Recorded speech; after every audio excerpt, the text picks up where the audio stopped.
महर्षि वशिष्ठ ने कहा, वशिष्ठ जी ने नाव में तेल भरवा कर राजा के शरीर पर रखवा दिया।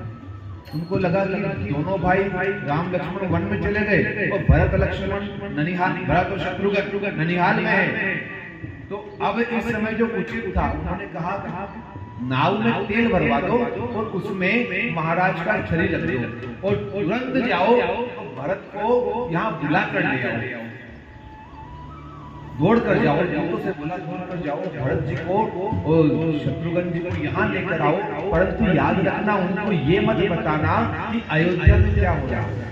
और जब वे पूछे कारण तो उनको इतना बोल देना कि गुरु जी का आदेश है और तुरंत आपको चलना है। दूतों ने जैसे ही उनकी बात सुनी, आदेश सुना गुरु का, वे इतने वेग से दौड़े कि घोड़े घोड़े पीछे रह गए। वे दूत तुरंत दौड़ कर वो भरत जी के वहां के लिए निकल गए। और इधर क्या हाल है, जब से अयोध्या में इस प्रकार की विडंबना, इस प्रकार के जो कर्तव्य थे ये प्रारंभ हुए, जिस दिन से अयोध्या की गति रुकी है, उसी दिन से भरत जी के मन में भी भयंकर व्याकुलता है। वो जहां जाते हैं वहां उनको अपशकुन होते हैं। जब से अयोध्या में अनर्थ प्रारंभ हुआ तभी से भरत जी को अपशकुन होने लगे।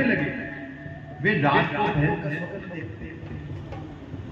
उनके साथ होता क्या है, रात्रि में भयंकर सपने आते हैं और डरावने सपने आते हैं भरत जी को रात में। और वो सुबह उठकर कि कहीं ऐसा ना हो मेरे गुरु माता पिता और भाइयों के साथ कुछ अहित हो जाए, अनर्थ हो जाए, इसलिए वो रोज उठकर और ब्राह्मणों को दान देते हैं, भांति भांति के अभिषेक करवाते हैं, सब तरह की पूजा अर्चना करते हैं ताकि मेरे कुटुंबी, मेरे माता पिता, मेरे गुरु और मेरे भाई सकुशल रहे, उनका अहित ना हो जाए, इसलिए बार बार कुशल क्षण मांगते हैं।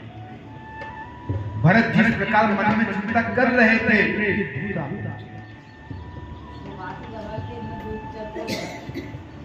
जैसे 6 दिन उनको जाए हुए हो गए थे वहां से, तो 6-7 दिन से इनके साथ भी कुछ न कुछ अपशकुन हो रहे थे और मन में विचार चल रहा था उनका। वे अपने मामा श्री से बोल रहे थे कि अब हमें जाना है, हमें पिताश्री के पास जाना है, भाइयों के साथ रहना है।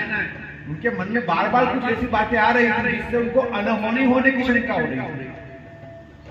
और जब वो ऐसा सोच ही रहे थे, उसी समय तो गुरु वशिष्ठ ने जिन दूतों को वहां भेजा था वो तुरंत जाकर भरत जी के ननिहाल में पहुंच गए और भरत जी को जाकर उन्होंने संदेशा भेजा।